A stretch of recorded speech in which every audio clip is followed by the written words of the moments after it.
Hi welcome to മാറ്റ്കം. ഇന്നത്തെ വീഡിയോയിൽ നമ്മൾ ഡിസ്കസ് ചെയ്യാൻ പോകുന്നത് കിസാൻ ക്രെഡിറ്റ് കാർഡ് സ്കീമുമായി ബന്ധപ്പെട്ടാണ്. ബേസിക്കലി കർഷകരെ സഹായിക്കുന്നതിന് വേണ്ടി RBIയുടെ കൂടി ഇനിഷ്യേറ്റീവോട് കൂടി നടക്കുന്ന ഒരു സ്കീമാണ് കിസാൻ ക്രെഡിറ്റ് കാർഡ് സ്കീം എന്ന് പറയുന്നത്. ഫോർ എക്സാമ്പിൾ ലോൺ എമൗണ്ട് കൊടുത്ത് കൃഷി കൂടുതൽ പ്രൊമോട്ട് ചെയ്യുക, ഫാർമേഴ്സിന്റെ കയ്യിൽ കൂടുതൽ പൈസ എത്തിക്കുക, അതുവഴി പ്രൊഡക്ടിവിറ്റി കൂട്ടുക, അല്ലെങ്കിൽ പ്രൊഡക്ഷൻ കൂട്ടുക, പ്രൊഡക്ടിവിറ്റി കൂട്ടുക, അതാണ് പ്രധാനമായിട്ട് ഉദ്ദേശിക്കുന്നത്. അപ്പോൾ കിസാൻ ക്രെഡിറ്റ് കാർഡ് സ്കീം എന്താണ്, അതുമായിട്ട് നമുക്ക് എങ്ങനെയൊക്കെ ഡീറ്റെയിൽ, എങ്ങനെയൊക്കെ കാര്യങ്ങൾ, എങ്ങനെയൊക്കെ നമുക്ക് പൈസ കിട്ടും, എന്തൊക്കെയാണ് മിനിമം എലിജിബിലിറ്റി, അതിന്റെ ഡീറ്റെയിൽ മുഴുവൻ കാണുന്നതാണ്. ആദ്യത്തെ കുറച്ച് സമയത്ത് നമ്മുടെ ഈ ഒരു സ്കീമിനെ പറ്റിയുള്ള ഫുൾ ഡീറ്റെയിലുകൾ കാണും. അതിനുശേഷം നമ്മുടെ SBIയുടെ വെബ്സൈറ്റിൽ പോയിട്ട് അവരതിനകത്ത് പറഞ്ഞിരിക്കുന്ന ഡീറ്റെയിലുകൾ കാണുന്നതാണ്. മിക്കവാറും എല്ലാ ബാങ്കുകളിൽ നിന്നും നിങ്ങൾക്ക് കിസാൻ ക്രെഡിറ്റ് കാർഡ് അല്ലെങ്കിൽ കിസാൻ ക്രെഡിറ്റ് കാർഡ് വഴി ലോൺ എടുക്കാവുന്ന, അല്ലെങ്കിൽ നിങ്ങൾക്ക് കിസാൻ KCC വഴി നിങ്ങൾക്ക് ലോൺ എടുക്കാനായിട്ട് പറ്റുന്നതാണ്. പക്ഷേ ഇപ്പോൾ ചില ബാങ്കുകൾ അത് സ്റ്റോപ്പ് ചെയ്തിട്ടുണ്ട്. ഫോർ എക്സാമ്പിൾ കാനറ ബാങ്കിൽ സ്റ്റോപ്പ് ചെയ്തിട്ടുണ്ട്. SBIയിൽ ഇപ്പം കൊടുക്കുന്നതിന്റെ എക്സ്റ്റെന്റ് കുറച്ചിട്ടുണ്ട്. അപ്പം നിങ്ങൾക്ക് ഏത് ബാങ്കിൽ നിന്ന് എടുക്കാൻ താല്പര്യം നിങ്ങൾക്ക് അവിടെ പോയി എടുക്കാവുന്നതാണ്. ഏത് ഷെഡ്യൂൾഡ് ബാങ്കിൽ നിന്നും, അത് പ്രൈവറ്റ് ബാങ്കിൽ നിന്നാണ്, പ്രൈവറ്റ് ഷെഡ്യൂൾഡ് ബാങ്കിൽ നിന്നാണെങ്കിലും, അതുപോലെ തന്നെ എന്താ പറയുക, പബ്ലിക് ഷെഡ്യൂൾഡ് ബാങ്കിൽ നിന്ന് നിങ്ങൾക്ക് ലോൺ എടുക്കാവുന്നതാണ്. ഓക്കെ, ഏത് ഷെഡ്യൂൾഡ് ബാങ്കിൽ നിന്ന് നിങ്ങൾക്ക് എടുക്കാനായിട്ട് സാധിക്കുന്നതാണ്. സോ ബേസിക്കലി നമ്മൾ കിസാൻ ക്രെഡിറ്റ് കാർഡ് സ്കീമുമായിട്ട് നോക്കുമ്പോൾ, കിസാൻ ക്രെഡിറ്റ് കാർഡ് സ്കീമിൽ നിങ്ങൾക്ക് ലോൺ ലഭിക്കുന്നതെന്ന് പറയുന്നത് 5 വർഷത്തെ ടെന്യൂറിലേക്കാണ്. 5 ഇയർ ടെന്യൂറിലേക്കാണ് നിങ്ങൾക്ക് ലോൺ ലഭിക്കുക. അപ്പോൾ ഫോർ എക്സാമ്പിൾ നിങ്ങൾക്ക് ക്രെഡിറ്റ് കാർഡ് വഴിയായിട്ട് നിങ്ങൾക്ക് ഇത് കിട്ടിയെങ്കിൽ നിങ്ങൾക്ക് 5 വർഷം കഴിയുന്നതിനുള്ളിൽ നിങ്ങൾ എന്ത് ചെയ്യണം, ആ ലോൺ എമൗണ്ടിന്റെ പൈസ തിരിച്ചടയ്ക്കാനായിട്ടുണ്ട്. 5 ഇയേഴ്സിലേക്കാണ് നിങ്ങൾക്ക് ലോൺ കിട്ടുക. നമുക്ക് 5 ഇയേഴ്സിലേക്ക് ലോൺ കിട്ടുമ്പോൾ ഈ KCC സ്കീമിന്റെ പ്രത്യേകത എന്താ വെച്ചാൽ നമുക്ക് 2 രീതിയിലാണ് നമുക്ക് കാൽക്കുലേറ്റ് ചെയ്യാൻ പറ്റുക. ഒന്നാമത്തെ കാര്യം എന്ന് പറയുന്നത്, 1,60,000 രൂപ വരെയുള്ള ലോൺ എമൗണ്ട്, 1,60,000 വരെ ലോണിന്റെ കേസ്. രണ്ടാമത്തേന്ന് പറയുന്നത് 1,60,000 രൂപ മുതൽ 3 ലക്ഷം രൂപ വരെയുള്ള ലോൺ എമൗണ്ട്. ഈ 2 കേസിന് രണ്ടായിട്ടാണ് നമ്മൾ കൺസിഡർ ചെയ്യേണ്ടത്. ഇപ്പോൾ ഫോർ എക്സാമ്പിൾ ഇപ്പോൾ 1,60,000 രൂപ വരെ നിങ്ങൾക്ക് ലോൺ കിട്ടാനായിട്ടാണെങ്കിൽ നിങ്ങൾ കൊലാട്രൽ ഒന്നും കൊടുക്കേണ്ടതില്ല. ഫോർ എക്സാമ്പിൾ നിങ്ങൾ നമ്മൾ കൊലാട്രലായിട്ട് ഒന്നും നമ്മൾ പ്ലെഡ്ജ് ചെയ്യേണ്ടതായിട്ടില്ല. സോ അപ്പോൾ എന്താണ്, ഒരു കൊലാട്രലിന്റെയും ആവശ്യമില്ല. പക്ഷേ ഇപ്പോൾ 1,60 മുതൽ 3 ലക്ഷം രൂപയാണെങ്കിൽ നിങ്ങൾ കൊലാട്രലായിട്ട് ഗോൾഡ് കൊടുക്കേണ്ടി വരും. അപ്പോൾ നിങ്ങൾക്ക് തോന്നാം, എങ്ങനെയാണ് ഈ 1,60,000 വരെയുള്ള ലോൺ കൊലാട്രൽ ഇല്ലാതെ കിട്ടും? അവിടെ നിങ്ങൾ കൊടുക്കേണ്ട ഏക സാധനം എന്ന് പറയുന്നത്, നിങ്ങളുടെ പേരിൽ പ്രോപ്പർട്ടി ഉണ്ടാവണം. അതായത് അഗ്രികൾച്ചറൽ പ്രോപ്പർട്ടി നിങ്ങളുടെ പേരിൽ ഉണ്ടാവണം. ആ അഗ്രികൾച്ചറൽ പ്രോപ്പർട്ടിക്ക് നിങ്ങൾ അടച്ച ടാക്സ് റെസിപ്റ്റ് നിങ്ങൾ ഹാജരാക്കണം. പിന്നെ എത്രത്തോളം പ്രോപ്പർട്ടി വേണം, അത് ഓരോ ബാങ്കിന് ചെറിയ ചെറിയ വ്യത്യാസങ്ങളൊക്കെ വരും. എത്രത്തോളം മിനിമം ഇത്രത്തോളം ലാൻഡ് ഉണ്ടാവണം. ആ ലാൻഡ് നിങ്ങൾ ടാക്സ് അടച്ചതിന് ടാക്സ് റെസിപ്റ്റ് കാണിക്കണം. കാരണം നിങ്ങൾക്ക് ലോൺ എമൗണ്ട് എത്ര, ഫോർ എക്സാമ്പിൾ 1,60,000 ലോൺ എമൗണ്ട് പറഞ്ഞാൽ നിങ്ങൾക്ക് 1,60,000 തന്നെ കിട്ടണമെന്നില്ല. ചിലപ്പോൾ 1,40,000 രൂപ, 1,20,000 രൂപ വെച്ചിട്ടുണ്ട്. ചിലപ്പോൾ നിങ്ങൾക്ക് എലിജിബിലിറ്റി 2,50,000 വരും. ആ നിങ്ങളുടെ സോഴ്സ് ഓഫ് ഇൻകം അനുസരിച്ചിരിക്കും. നിങ്ങളുടെ സോഴ്സ് ഓഫ് ഇൻകം അല്ലെങ്കിൽ സോഴ്സ് ഓഫ് ഫിനാൻസ് അനുസരിച്ചിരിക്കും. അതിപ്പോൾ നിങ്ങളുടെ അഗ്രികൾച്ചർ പ്രോപ്പർട്ടി എന്തരമുണ്ട്, പ്രോപ്പർട്ടിയുടെ പ്രൊഡക്ടിവിറ്റി എന്തരമാണ്, അല്ലെങ്കിൽ നിങ്ങൾ എത്രത്തോളം ഗോൾഡ് പ്ലെഡ്ജ് ചെയ്യാനായിട്ട് തയ്യാറാണ്, ഇതെല്ലാം നോക്കിയിട്ടാണ് നിങ്ങളുടെ സോഴ്സ് ഓഫ് ഇൻകം അല്ലെങ്കിൽ സോഴ്സ് ഓഫ് ഫിനാൻസ് കാൽക്കുലേറ്റ് ചെയ്ത്, ആ കാൽക്കുലേറ്റ് ചെയ്തനുസരിച്ചിട്ടായിരിക്കും നിങ്ങൾക്ക് ലോൺ എമൗണ്ട് കിട്ടുക. 1,60,000 രൂപ നിങ്ങൾക്ക് ലോൺ എമൗണ്ട് കിട്ടുന്നതിന് കൊലാട്രൽ ആവശ്യമില്ല. 1,60,000 രൂപയിൽ 3 ലക്ഷം രൂപ വരെയാണ് ലോൺ കിട്ടേണ്ടതെങ്കിൽ ആ സമയത്ത് നിങ്ങൾ ഗോൾഡ് കൊലാട്രൽ ആയിട്ട് കൊടുക്കേണ്ടതാണ്. ഇവിടെ പ്രധാനമായിട്ട് നിങ്ങൾ അറിഞ്ഞിരിക്കേണ്ട കാര്യം ആണ് ഏറ്റവും മോസ്റ്റ് ഇമ്പോർട്ടൻറ്റ് പോയിന്റ്. നിങ്ങൾക്ക് 5 വർഷത്തേക്കാണ് ലോൺ എങ്കിൽ പോലും നിങ്ങൾ എല്ലാ വർഷവും ഈ ലോണിനെ റിന്യൂ ചെയ്യണം. എല്ലാ വർഷവും ലോൺ റിന്യൂ ചെയ്യാൻ വേണ്ടി നിങ്ങൾ ചെയ്യേണ്ട ഒന്നുമില്ല. നിങ്ങൾ ആ ഇൻട്രസ്റ്റ് പേ ചെയ്താൽ മാത്രം മതി. എത്രയാണ് ഇൻട്രസ്റ്റ് പേ ചെയ്യും. അപ്പോൾ ഈ കിസാൻ ക്രെഡിറ്റ് കാർഡ് സ്കീമിന്റെ ഇൻട്രസ്റ്റ് എന്ന് പറയുന്നത് 7%. നിങ്ങൾ വലിയ ഇൻട്രസ്റ്റ്, പക്ഷെ അങ്ങനെയല്ല. നിങ്ങൾ 7% ഇൻട്രസ്റ്റ് ഒരു വർഷത്തിൽ, ഇപ്പോൾ ഫോർ എക്സാമ്പിൾ നിങ്ങൾ 2024 ലോൺ എടുത്തു, 2024 ജനുവരി മാസം 1-ാം തീയതി ലോൺ എടുത്തു. നിങ്ങളിന്റെ ഇൻട്രസ്റ്റ് അടയ്ക്കേണ്ടത് 2024 ഡിസംബർ 31-നുള്ളിലാണ് നിങ്ങൾ ഇൻട്രസ്റ്റ് അടയ്ക്കേണ്ടത്. അപ്പോൾ ഡിസംബർ 31, ജനുവരി 1 വരെയാണ്. ഡിസംബർ 31-നുള്ളിൽ ഒന്നാണ് എൻഡ് ഡേറ്റ്. ആ എൻഡ് ഡേറ്റിനുള്ളിൽ നിങ്ങൾ ഇൻട്രസ്റ്റ് അടയ്ക്കണം. അപ്പോൾ ഇൻട്രസ്റ്റ് നമ്മൾ 7% ഇൻട്രസ്റ്റ് അടയ്ക്കണം. നിങ്ങൾ 7% ഇൻട്രസ്റ്റ് അടച്ചാൽ ഇമ്മീഡിയറ്റ് ആയിട്ട് നിങ്ങളുടെ അക്കൗണ്ടിലേക്ക് 3% ഇൻട്രസ്റ്റ് സബ്സിഡി ആയിട്ട് ക്രെഡിറ്റ് ചെയ്യപ്പെടും. അതായത് നിങ്ങൾ 7% ഇൻട്രസ്റ്റ് അടയ്ക്കുമ്പോൾ ഇമ്മീഡിയറ്റ് ആയിട്ട് നിങ്ങളുടെ 3% ഇൻട്രസ്റ്റ് റേറ്റ് സബ്സിഡി ആയിട്ട് നിങ്ങളുടെ അക്കൗണ്ടിലേക്ക് വരും. അതായത് ഓട്ടോമാറ്റിക്കലി എന്താണ്, നിങ്ങൾ അടയ്ക്കുന്ന ഇൻട്രസ്റ്റ് എന്ന് പറയുന്നത് 4% മാത്രമാണ് ഇൻട്രസ്റ്റ് അടയ്ക്കുന്നത്. 4% മാത്രമാണ് ഇൻട്രസ്റ്റ് അടയ്ക്കുന്നത്. പക്ഷേ ഇവിടെ നിങ്ങൾ ഓർത്തിരിക്കേണ്ട ഒരു കാര്യം, നിങ്ങൾ എല്ലാ വർഷവും റിന്യൂ ചെയ്യണം. ഒരു വർഷം നിങ്ങൾക്ക് റിന്യൂ ചെയ്യേണ്ട ഒരു ഡേറ്റ് ഉണ്ട്. ആ ഡേറ്റിൽ നിങ്ങൾ ഇൻട്രസ്റ്റ് അടച്ച് റിന്യൂ ചെയ്യാതിരുന്നാൽ ഈ പറയപ്പെടുന്ന കിസാൻ ക്രെഡിറ്റ് കാർഡിലെ ലോൺ എന്ന് പറയുന്നത് ഓട്ടോമാറ്റിക് ആയിട്ട് നോർമൽ അഗ്രികൾച്ചറൽ ലോൺ ആയിട്ട് മാറ്റപ്പെടും. Normal agriculture ലോണായിട്ട് മാറ്റപ്പെടും. അന്നേരം ഇപ്പോൾ അഗ്രികൾച്ചർ ലോണിന്റെ അന്നത്തെ മാർക്കറ്റ് ഇൻട്രസ്റ്റ് റേറ്റ് എത്രയാണോ അത് നിങ്ങൾ അടയ്ക്കേണ്ടി വരും. യൂഷ്വലി 9%, 9.5% ആയിരിക്കും ആ ഇൻട്രസ്റ്റ് നിങ്ങൾ അടയ്ക്കേണ്ടി വരും. KCCയുടെ കീഴിലുള്ള സബ്സിഡി ഒന്നും കിട്ടത്തില്ല. അങ്ങനെ വന്നു കഴിഞ്ഞാൽ പിന്നെ നിങ്ങൾ എന്ത് ചെയ്യണം? അങ്ങനെ സംഭവിച്ചു കഴിഞ്ഞാൽ നിങ്ങൾ ആ അഗ്രികൾച്ചർ ലോൺ പോയി ക്ലോസ് ചെയ്ത് വീണ്ടും കിസാൻ ക്രെഡിറ്റ് കാർഡ് സ്കീമിൽ നിങ്ങൾ അപേക്ഷ കൊടുക്കേണ്ടതായിട്ട് വരും. അപ്പം ഏറ്റവും ഇമ്പോർട്ടന്റ് കാര്യം എന്ന് പറയുന്നത് എല്ലാ വർഷവും കൃത്യമായി ഇൻട്രസ്റ്റ് അടയ്ക്കുക. ഇൻട്രസ്റ്റ് അടയ്ക്കുമ്പോൾ തന്നെ നിങ്ങൾക്ക് 3% സബ്സിഡി കിട്ടും. അപ്പൊ നിങ്ങൾ അടയ്ക്കുന്ന ഇൻട്രസ്റ്റ് റേറ്റ് എന്ന് പറയുന്നത് 4% മാത്രം. 7% അടയ്ക്കുന്നു, 3% തിരിച്ചു വരുന്നു. അപ്പൊ നിങ്ങൾ അടയ്ക്കുന്ന ഇൻട്രസ്റ്റ് എന്ന് പറയുന്നത് 4% ആയിരിക്കും. കൃത്യമായിട്ട് ഇൻട്രസ്റ്റ് അടയ്ക്കാൽ ഓട്ടോമാറ്റിക്കലി അത് നോർമൽ അഗ്രികൾച്ചർ ലോണായിട്ട് കൺവേർട്ട് ചെയ്യപ്പെടും. നോർമൽ അഗ്രികൾച്ചർ ലോണായി മാറിക്കഴിഞ്ഞാൽ അഗ്രികൾച്ചർ ലോണിന്റെ ഇൻട്രസ്റ്റ് നിങ്ങൾ കൊടുക്കേണ്ടതായിട്ട് വരും. ഇവിടെ ഏറ്റവും പ്രധാനപ്പെട്ട ഒരു കാര്യം ഈ 6 lakhs വരെ 1.6 lakhs വരെ 6 lakhs അല്ല 1.6 lakhs വരെ നിങ്ങൾ കൊലാറ്ററൽ ഒന്നും കൊടുക്കാത്തത് കൊണ്ട് തന്നെ കൊലാറ്ററൽ കൊടുക്കുന്നില്ല. അതുപോലെ തന്നെ ആ ഒരു ബാങ്കിങ് പ്രൊസീജിയറിന് ഫോർ എക്സാമ്പിൾ 1,60,000 രൂപ നിങ്ങൾക്ക് ലോൺ തരുന്നതുമായി ബന്ധപ്പെട്ട് ബാങ്കിങ് പ്രൊസീജിയറിന് ഒരു ചാർജും ഉണ്ടാവില്ല. നോ ചാർജസ് ആയിരിക്കും, ഒരു ചാർജും ഉണ്ടാവില്ല.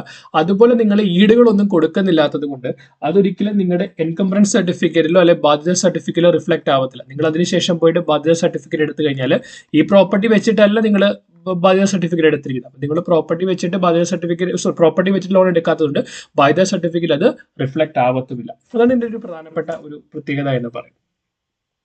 പിന്നെ ബേസിക്കലായിട്ട് നിങ്ങൾ അറിയേണ്ട കാര്യം 5 വർഷത്തേക്കാണ് ലോൺ. അപ്പോൾ നിങ്ങൾക്ക് ഈ പറയപ്പെടുന്ന ലോൺ ലോണിന്റെ സബ്സിഡി ലഭിക്കണമെന്നുണ്ടെങ്കിൽ കൃത്യമായിട്ടും 6 മാസമെങ്കിലും 6 മാസത്തിന് ശേഷം മാത്രമേ ലോൺ ക്ലോസ് ചെയ്യാൻ പറ്റൂ. 6 മാസത്തിന് മുമ്പ് പോയി നിങ്ങൾ 3 ലക്ഷം രൂപ ലോൺ എടുത്തല്ലോ, 1,60,000 ലോൺ എടുത്തു. ആ ലോൺ എമൗണ്ട് കൂടി 6 മാസത്തിനുള്ളിൽ കൊടുത്ത് ലോൺ എന്താ പറയുക ക്ലോസ് ചെയ്ത് കഴിഞ്ഞാൽ അത് KCCയുടെ കീഴിൽ വരില്ല. നിങ്ങൾ ആ സമയത്ത് നോർമൽ അഗ്രികൾച്ചർ ലോണിന്റെ പലിശ കൊടുക്കേണ്ടതായിട്ട് വരും. ഇപ്പൊ നിങ്ങൾ കൊലാറ്ററലായിട്ട് ഗോൾഡ് കൊടുക്കാന്ന് പറഞ്ഞു. കൊലാറ്ററലായിട്ട് ഗോൾഡ് കൊടുക്കുമ്പോൾ നിങ്ങൾക്ക് കോയിൻസ് വെക്കാനായിട്ട് പറ്റത്തില്ല, അല്ലെങ്കിൽ കോയിനുകളോ ബിസ്ക്കറ്റുകളോ വെക്കാൻ പറ്റത്തില്ല. നിങ്ങൾക്ക് ഒരു സിംഗിൾ പീസ് ഫോർ എക്സാമ്പിൾ ഒരു മാലയിൽ ഒരു വലിയൊരു ചെയിൻ അതിന്റെ ഒരു വെയിറ്റ് ഒരു ലിമിറ്റ് കാണും. സിംഗിൾ പീസ് ഓർണമെന്റ് ചിലപ്പോൾ ഓരോ ബാങ്കുകൾക്കും ഓരോ ലിമിറ്റുകൾ കാണും.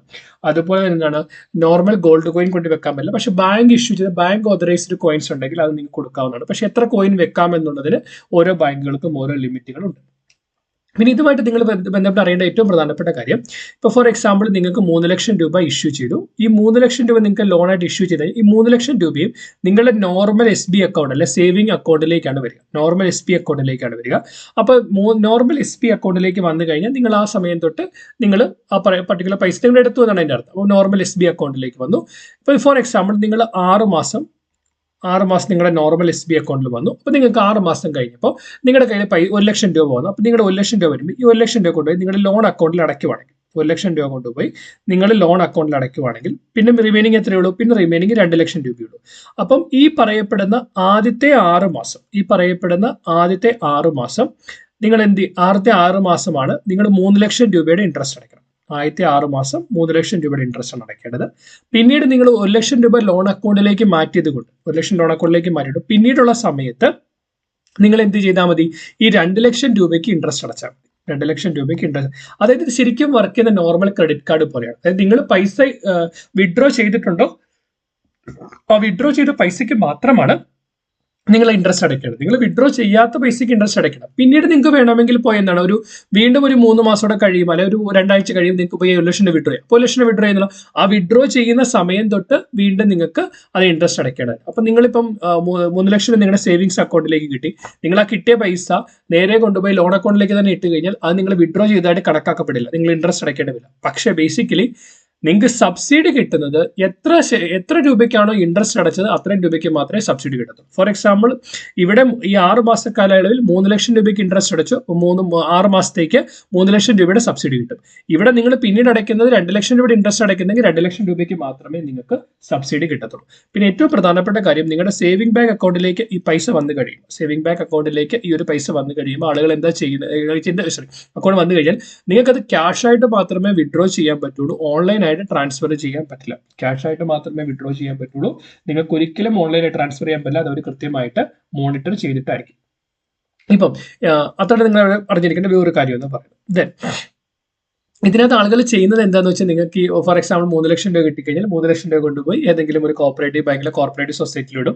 10 മുതൽ 13% വരെയുള്ള പലിശ കിട്ടും. അങ്ങനെയാണ് ആളുകൾ കൂടുതൽ പരിചയം. അല്ലാതെ ഇത് കൂടുതലായിട്ടും അഗ്രികൾച്ചറിന് വേണ്ടി ഉപയോഗിക്കുന്ന ആളുകളുടെ എണ്ണം എന്ന് പറയുന്നത് ഭയങ്കര കുറവാണ്. ബേസിക്കലി ബാങ്കിന്റെ സ്കീം അനുസരിച്ച് കൃത്യമായിട്ട് ഇത് മോണിറ്റർ ചെയ്യണം. എന്താണ് ഉപയോഗിച്ചത്, ഇത് ഇൻവെസ്റ്റ് ചെയ്തോ, എന്തെങ്കിലും ഒരു പർട്ടിക്കുലർ വെജിറ്റബിൾ അല്ലെങ്കിൽ ഇത് കൾട്ടിവേറ്റ് ചെയ്തതൊക്കെ നോക്കണമെന്നാണ്. പക്ഷേ കൃത്യമായ മോണിറ്ററിങ്ങുകളൊന്നും നടക്കാറില്ല. അതാണ് KCC-യുമായി ബന്ധപ്പെട്ട് നിങ്ങൾ ബേസിക്കലായിട്ട് ആദ്യം അറിഞ്ഞിരിക്കേണ്ട കാര്യം. ഇത് നമ്മളിപ്പോൾ ബേസിക്കലി എസ്.ബിയുടെ വെബ്സൈറ്റിൽ പോയെങ്കിൽ എസ്.ബിയുടെ വെബ്സൈറ്റിൽ പോയി കഴിഞ്ഞാൽ നിങ്ങൾക്ക് കാണാനായിട്ട് പറ്റും കിസാൻ ക്രെഡിറ്റ് കാർഡ് സ്കീം. അതിന് നിങ്ങൾക്ക് കാണാനായിട്ട് ഫീച്ചേഴ്സ്, ഈ ഫെസിലിറ്റി എന്ന് പറയുന്ന ഒരു ക്രെഡിറ്റ് കാർഡ് അക്കൗണ്ട് ടൈപ്പാണ്. ഇപ്പോൾ ഫോർ എക്സാമ്പിൾ ഇതിനകത്ത് റീപേയ്മെന്റ് എന്ന് പറയുന്നത് ബേസിക്കലി 5 വർഷത്തെ ടെന്യൂർ ആണുള്ളത്. എല്ലാ വർഷവും നിങ്ങൾ ഇതടയ്ക്കണം. 6 മാസമെങ്കിലും മിനിമം നിങ്ങൾ ആ കാലയളവിൽ അതിനകത്ത് ഉണ്ടായിരിക്കണം. ഇവിടെ നോക്കി collateral is waived for KCC up to 1.6 lakhs. 1.6 lakh വരെ നിങ്ങൾ കൊലാട്രൽ ഒന്നും കൊടുക്കേണ്ടതായിട്ടില്ല. 1.6 ലാക്കിന് ശേഷം നിങ്ങൾ കൊലാട്രൽ കൊടുക്കേണ്ടതായിട്ട് ഉണ്ട്. For example registered mortgage of land, അല്ലെങ്കിൽ immovable property, equitable mortgage, for example ഏതെങ്കിലും ഗോൾഡോ, അങ്ങനെ എന്ത് വേണമെങ്കിലും നിങ്ങൾക്ക്, അതായത് ഈ പറയപ്പെടുന്ന ഫോർ എക്സാമ്പിൾ 1,60,000 മണ്ടയിലോട്ട് തരുന്ന ലോൺ എമൗണ്ടിന് ഇക്വേറ്റ് ചെയ്യാവുന്ന രീതിയിലുള്ള ഏതെങ്കിലും ഒരു നിങ്ങൾ ഇത് കൊലാട്രൽ കൊടുക്കണം. ഫോർ എക്സാമ്പിൾ അത് ലാൻഡിന്റെ ഡോക്യുമെന്റ് ആവാം, അല്ലെങ്കിൽ ഗോൾഡ് ആവാം, ഏതെങ്കിലും പ്ലെഡ്ജ് ചെയ്ത് നിങ്ങൾക്ക് എടുക്കാവുന്നതാണ്. ഇൻട്രസ്റ്റ് റേറ്റ് എന്ന് പറയുന്നത് ഇത് 3% ഇൻട്രസ്റ്റ് റേറ്റ് എന്ന് അപ്പം നമുക്ക് അങ്ങനെയാണ് കാൽക്കുലേറ്റ് ചെയ്ത് വരുന്നത്. 5 വർഷത്തെ ടെന്യൂർ ആണ് ഇതിന് ഉള്ളതെന്ന് പറയുന്നത്. ഇപ്പോഴത്തെ ഏറ്റവും പ്രധാനപ്പെട്ട കാര്യം, ഈ ക്രോപ്പുകൾക്ക് ഫോർ എക്സാമ്പിൾ നിങ്ങൾ KCC എടുത്തൊരു കൃഷി ചെയ്യുവാണെങ്കിൽ ആ ക്രോപ്പുകൾക്ക് പ്രധാനമന്ത്രി ഫസൽ ബീമ യോജന അനുസരിച്ച്, പ്രധാനമന്ത്രി ഫസൽ ബീമ യോജന അനുസരിച്ച് എന്താ പറയുക, നിങ്ങൾക്ക് ഇൻഷുറൻസ് ഉണ്ടാവുന്നതാണ്. എന്തെങ്കിലും കൃഷിനാശം സംഭവിച്ചു കഴിഞ്ഞാൽ നിങ്ങൾക്ക് ആ ക്രോപ്പിന്റെ ഇൻഷുറൻസ് എമൗണ്ട് നിങ്ങൾക്ക് ലഭിക്കുന്നതാണ്. അതുപോലെ തന്നെ ബോറോവർ പേഴ്സണൽ ആക്സിഡന്റ് ഇൻഷുറൻസ് അല്ലെങ്കിൽ ഹെൽത്ത് ഇൻഷുറൻസ് ആവശ്യമുണ്ടെങ്കിൽ അത് കൃത്യമായിട്ട് എടുത്തിരിക്കേണ്ടതാണ്. എലിജിബിലിറ്റി എന്ന് പറയുന്നത് ഒരു ഇൻഡിവിജ്വൽ ഫാർമർക്കോ ജോയിന്റ് ഫാർമർക്കോ എടുക്കാം, അല്ലെങ്കിൽ ഇപ്പോൾ ഒരു എന്താ പറയുക ഒരു ഷെഡ്യൂൾഡ് സെൽഫ് ഹെൽപ്പ് ഗ്രൂപ്പുകൾക്ക് ജോയിൻ ചെയ്തോ, അല്ലെങ്കിൽ ടെനന്റ് ഫാർമറുകൾക്കോ ഒക്കെ വേണമെങ്കിലും ഇത് എടുക്കാവുന്നതാണ്. എന്തൊക്കെ ഡോക്യുമെന്റുകൾ ആവശ്യമാണ്? ഡോക്യുമെന്റുകൾ: 1 ആപ്ലിക്കേഷൻ ഫോം എന്തെന്ന് കാണിക്കാം, 2 പാസ്പോർട്ട് സൈസ് ഫോട്ടോ, ഏതെങ്കിലും ഒരു ID പ്രൂഫ്, ഏതെങ്കിലും ഒരു ID പ്രൂഫിനകത്ത് ഒരു ഡോക്യുമെന്റ് നിങ്ങൾ ഏതെങ്കിലും ഒരു ഡോക്യുമെന്റ് സബ്മിറ്റ് ചെയ്യേണ്ടതാണ്. ഒരു അഡ്രസ് പ്രൂഫ് കൊടുക്കണം. അതുപോലെ തന്നെ proof of land holding. For example നിങ്ങളുടെ കയ്യിൽ ഈ പറയപ്പെടുന്ന ഭൂമിയുണ്ട്, കൈവശാവകാശ സർട്ടിഫിക്കറ്റ്, പൊസഷൻ സർട്ടിഫിക്കറ്റ്, കൈവശാവകാശ certificate, proof of land holding നിങ്ങൾ എടുത്ത് കൊടുക്കേണ്ടത് വില്ലേജ് ഓഫീസിൽ നിങ്ങൾക്ക് ലഭിക്കുന്നതാണ്. ക്രോപ്പിംഗ് പാറ്റേൺ, നിങ്ങൾ എന്ത് തരമുള്ള കൃഷിയാണ് നിങ്ങൾ ചെയ്യാനായിട്ട് ഉദ്ദേശിക്കുന്നത്. സെക്യൂരിറ്റി ഡോക്യുമെന്റ് എന്ന് പറയുന്നത് നമ്മൾ പറഞ്ഞു 1,60,000 മണ്ടയിൽ മാത്രമേ താഴെയാണെങ്കിൽ വേണ്ടതില്ല.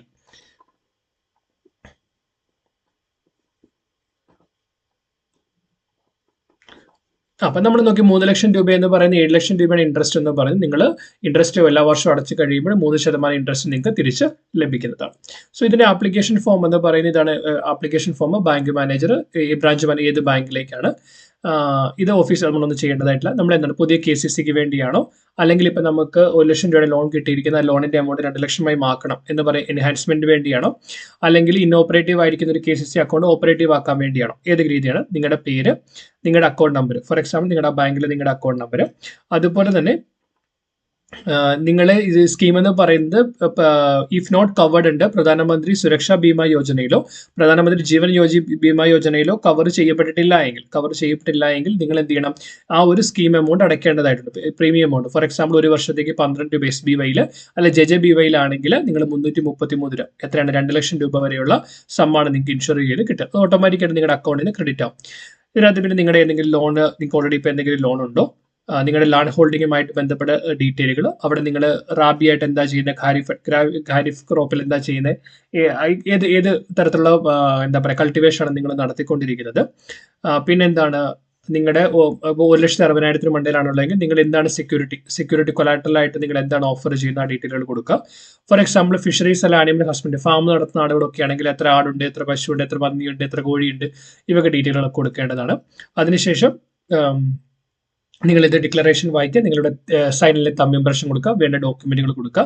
ഇത്രയും കാര്യങ്ങൾ വെച്ചുകൊണ്ട് ഇത്രയും കാര്യങ്ങൾ വെച്ചുകൊണ്ട് നിങ്ങൾ കൊടുക്കുക. ഓക്കെ, ഇങ്ങനെയാണ് നിങ്ങൾ KCC വളരെ ഉപകാരപ്പെടുക. ഫോർ എക്സാമ്പിൾ ഒരു നോർമൽ ഫാർമറിനെ സംബന്ധിച്ചിടത്തോളം അവർക്ക് ഒരു കൃഷി എൻഹാൻസ് ചെയ്യാൻ ആഗ്രഹിക്കുന്നവരെ സംബന്ധിച്ച് വളരെ യൂസ്ഫുൾ ആയിട്ടുള്ള KCC എന്ന് പറയുന്നത്. നിങ്ങൾക്ക് KCC ലോൺ എടുക്കാത്തവരുണ്ടെങ്കിൽ, അത്യാവശ്യം നിങ്ങളുടെ പ്രോപ്പർട്ടി ഉണ്ടെങ്കിൽ വളരെ കുറഞ്ഞ ഇൻട്രസ്റ്റിൽ നിങ്ങൾക്ക് ആ ലോൺ പ്ലെഡ്ജ് ചെയ്തെടുക്കാനായിട്ട് പറ്റുന്നതാണ്. വീഡിയോ വളരെ യൂസ്ഫുൾ ആണെന്ന് ഞാൻ വിശ്വസിക്കുന്നു. നിങ്ങൾക്ക് എന്തെങ്കിലും ഡീറ്റെയിലുകൾ, എന്തെങ്കിലും ക്ലാരിഫിക്കേഷൻ ആവശ്യമുണ്ടെങ്കിൽ അത് കമന്റ് സെക്ഷനിൽ ചോദിക്കാം. As A token of gratitude, please like to this particular video, share with your friends. Keep watching, keep learning. Thanks for watching. Bye.